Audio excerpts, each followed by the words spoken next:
pie. They're fun, they're fast, they're fantastic. What are they? Computer games. Let's find out more.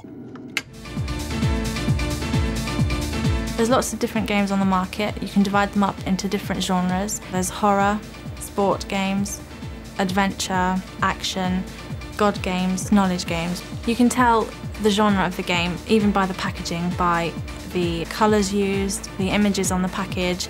As like with a horror game, you'd have a ghoul or a ghost or skulls, and you could basically see that was a horror. My favourite genre of video game is an action-adventure kind of role-playing game, where you're a character going around and you have to progress in the story and go to different locations and meet different characters and talk to them to finish the adventure.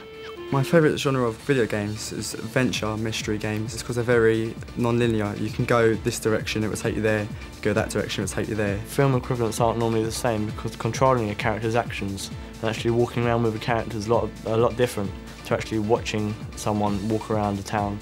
Say if you're walking around the street behind a character, it's a lot more personal than just watching, say, Indiana Jones walk around a market square. Conventions of an adventure game are, most of them are bright, colourful. The whole mise-en-scène that you're actually shown and the iconography is all in a cartoon style. You still have the settings and the characters, but everything is in a cartoon. What I find interesting about Terry Pratchett, both with the books and the computer games, is the way he's written them in the way that you are meant to interpret certain jokes. In the book, it's much more deep, and you have to delve into a joke to be able to understand it, maybe the language of the book. Whereas in the computer game, it's a lot more slapstick and zany in the ideas of sound effects that they use to convey it.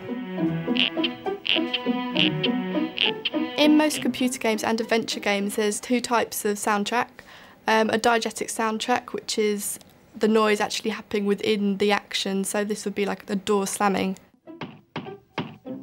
You'd hear the noise of that.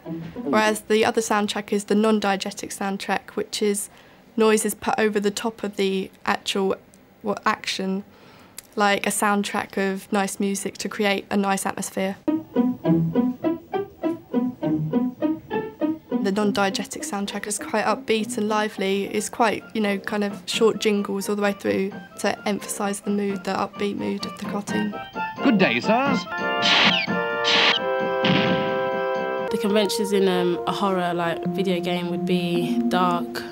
There would be dark scenes, zombies, and you'd have like a gun. The main point would be to kill, maybe with a gun or punching or fighting. You've got the central character, which is zombified, he's half dead. Walking down dark alleyways, you've got the non-diegetic sound, which is a sound that the character within the scenario wouldn't hear, but we can hear, which adds to the atmosphere. You've also got the guns and weapons.